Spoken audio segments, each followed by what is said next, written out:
The real reason why we're here. Welcome our first speaker, and as a Eden Prairie 1 Million Cups tradition, a standing ovation for Lou Abrahowski with EverGreen.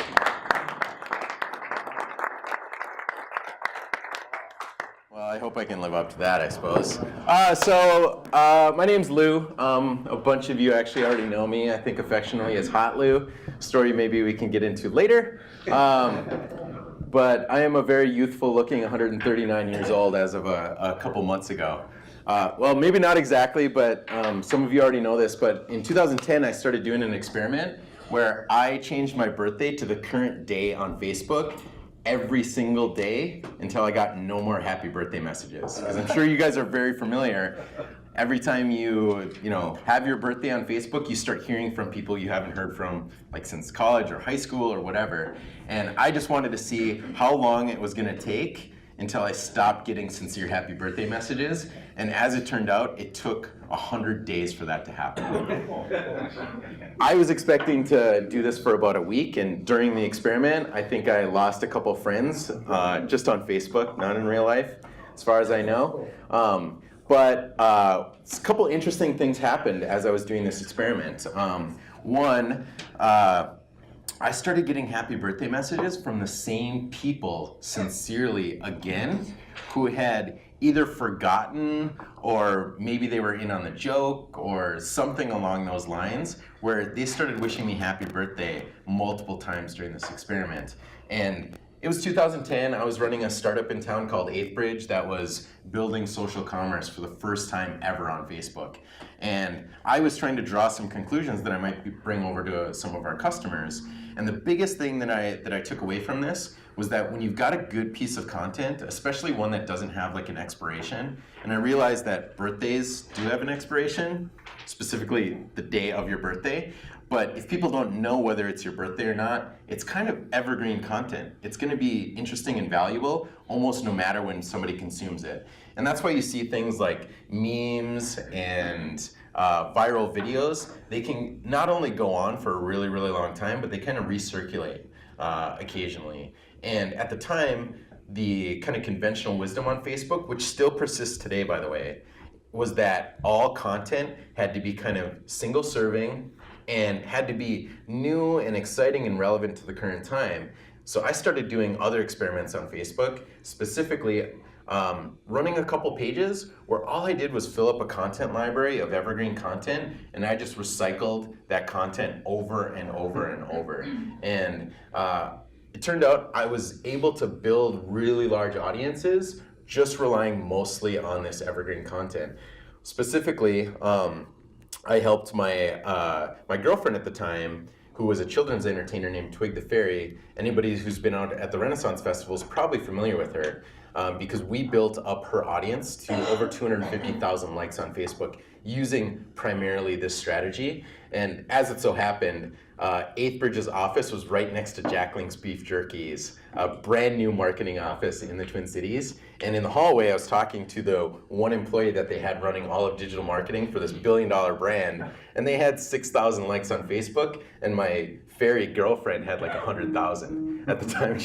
She said, what are you doing? And I said, I'm happy to help you. And about a year later, they had over 1 million likes on their Facebook page on a budget that never went over $20 in a single day.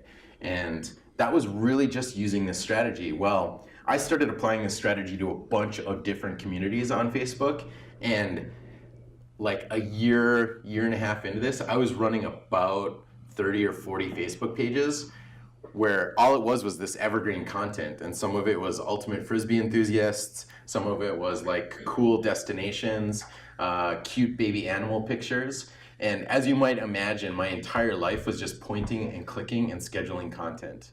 And that just got tiresome, and I just woke up one day and I'm like, what am I doing? I'm a software developer with a computer science background. This is a software problem. So I just wrote some software, and then all of a sudden, what was like 5 hours of pointing and clicking for me every single day just turned into one time I moved all the content into a couple Dropbox folders, and randomly out of these evergreen content libraries, which were folders on my desktop, I was publishing onto these Facebook pages, and then there was no more pointing and clicking. So fast forward a couple years later, 8th Bridge gets acquired. I'm looking for my next thing. I'm trying to raise money for a different company altogether when somebody asks me about this software that I have that's managing these Facebook pages. And I said, yeah, if you want to use it, go ahead. And they're like, great, no problem. And I started signing people up, and I realized, and I woke up and I said, this is a business. This is a real need. People want to publish a lot on Facebook. They should be doing it. They're persuaded by a lot of VAs that are doing social media management, spending $400, $800 a month to post 5 times, when my software can do it 12 times a day, just using software. So after I kind of woke up, I realized I could start selling this, and that's what I did. And in true entrepreneurial spirit, like Patrick was kind of describing here, my very first iteration of this, I literally just sent out a PayPal link that had a recurring fee on it. I sent out another link that had to authorize their Facebook page, and then another link that's authorized their Dropbox account, and then I went in and edited the database and made that all work. So there was no front end at the beginning. And when people talk about what Reid Hoffman, the LinkedIn founder, says about if you launch your product and you're not embarrassed, it's probably too late.